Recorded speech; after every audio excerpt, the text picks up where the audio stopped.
Bonjour à tous, bienvenue dans cette nouvelle vidéo, ça me fait très plaisir de vous retrouver aujourd'hui.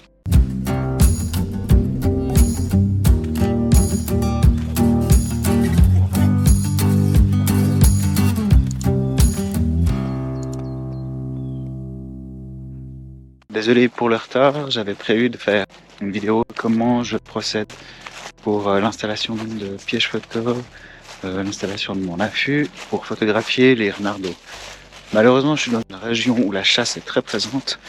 Du coup, j'ai pas pu le faire au mois de septembre comme je voulais. J'ai dû attendre le 15 que la chasse soit enfin terminée. Aujourd'hui, on est fin février. Effectivement, début mars, les renards sont en train de s'accoupler, normalement. Et vont gentiment choisir un peu leur terrier.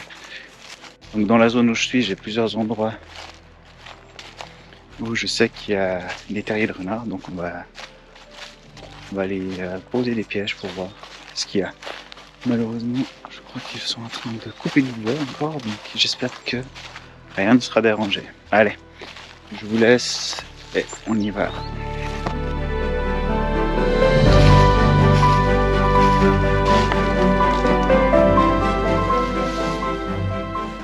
Donc là je suis sur un spot, la difficulté ce sera de bien le cacher, pas pour les renards, plus pour les humains. Donc on va essayer de faire ça comme il faut.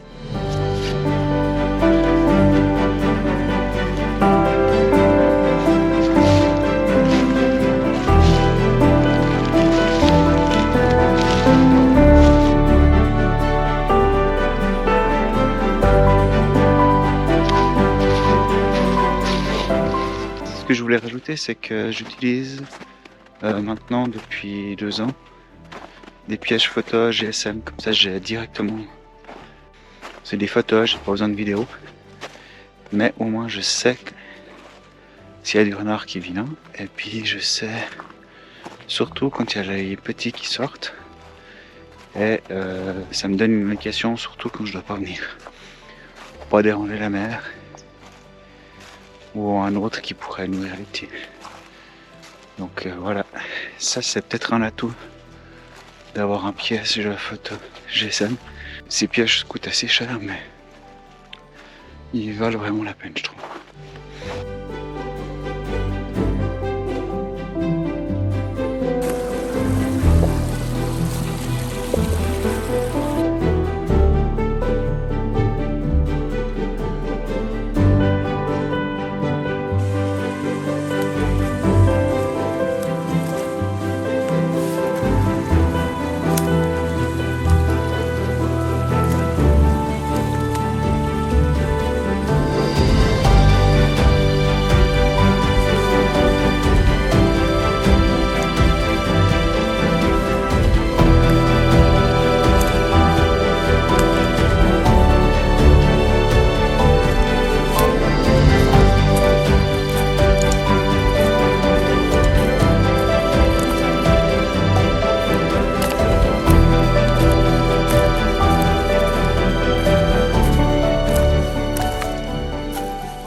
On se retrouve sur le spot de l'année passée où la renarde avait décidé de faire ses petits ici.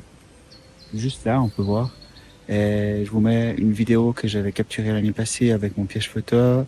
Comme vous le voyez sur la caméra, ici, je suis bien à environ 14 pas. Moi, je calcule toujours ça. Enfin, il faut être assez loin quand même pour pas déranger les renards d'eau. Ça peut arriver qu'ils viennent jusque vers vous à votre affût. Moi, ça m'est arrivé la première fois. Ils ont mis leur petit nez à travers le treillis. C'était un joli moment passé avec. Après, il faut surtout pas les toucher et surtout pas se montrer. Faut pas oublier qu'elles sont chassées et que c'est pas bien de les habituer à l'humain. Voilà l'affût qui est ici.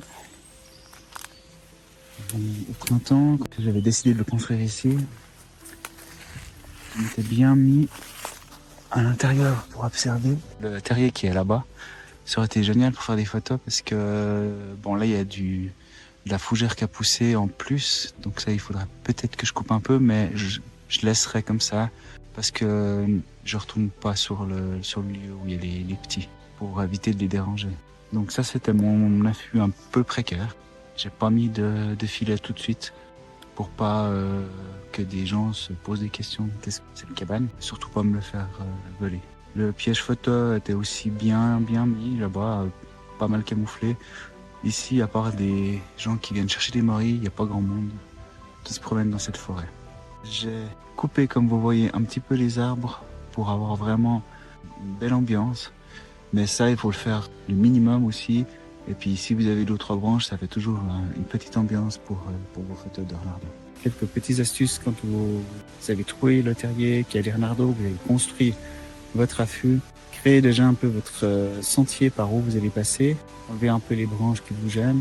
Trouvez un passage où vous faites le moins possible de bruit pour arriver à votre affût afin de ne pas déranger et surtout pas vous faire repérer par la renarde ou les renardeaux qui eux sont un poil moins craintifs, mais le plus important je dirais la mère.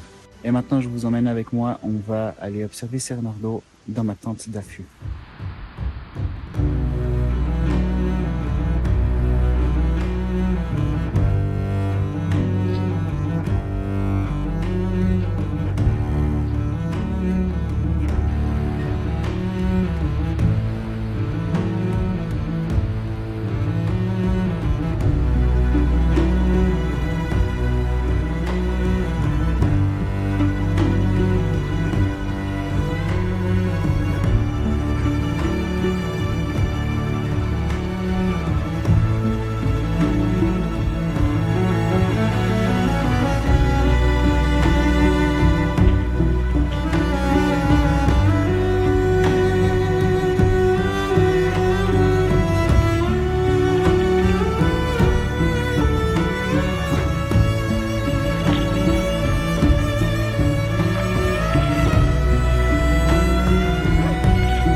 Voilà, on se retrouve au mois de mai.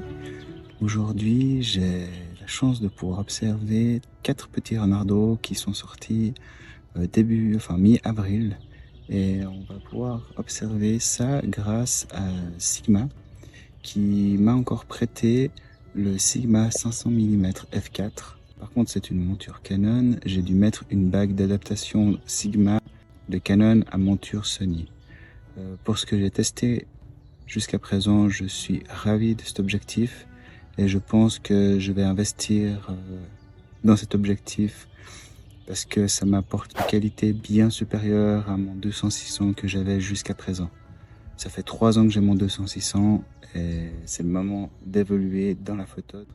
Ce Sigma, il a la particularité d'avoir une ouverture à f4, donc ça nous permet de photographier les renardeaux dans des endroits assez sombres, tard le soir, et on a un piqué et un bokeh que je trouve juste magnifique. Que dire de plus? Il est un petit peu bruyant pour l'autofocus quand il fait la mise au point. Petit conseil, c'est de ne pas le mettre sur le continu, laissez-le sur le autofocus. Je sais plus, je vous mets juste ici. Et puis comme ça, vous allez pas avoir ce tac tac tac qui fait chaque fois quand il essaye de faire la mise au point précisément. Il fera la mise au point seulement quand vous appuyez sur la touche avant de prendre la photo. Ce qu'il faut savoir, c'est qu'il est bridé à 15 images secondes à la place de 30 images natives sur les objectifs Sony. Pour moi, c'est pas un inconvénient. Ça me dérange pas. Disons que par rapport à la qualité d'image, la qualité que je gagne en ouverture, par rapport à des scènes plus sombres et au piqué et au bokeh, pour moi ça dépasse largement ce problème de 15 images secondes. Il pèse un peu lourd, son prix est de, si je ne me trompe pas, 5006. Je vous affiche un peu sur les prix de Galaxus ou Digitech, c'est en principe qui sont les moins chers en Suisse. Après, vous pouvez aussi trouver d'occasion. Je voulais remercier Sigma encore de m'avoir prêté cet objectif. Prochainement, j'aurai la chance de pouvoir vous tester un objectif macro. Mais je vous en dis pas plus, je vous laisse avec le reste de la vidéo. Comme ça, vous allez pouvoir passer un petit moment avec les renardeaux et pouvoir également comparer les premières images que j'ai fait avec mon objectif Sony 200-600 et les autres seront avec le 500 mm f4 de chez Sigma. Je vous dis à très bientôt pour une nouvelle vidéo. Ciao.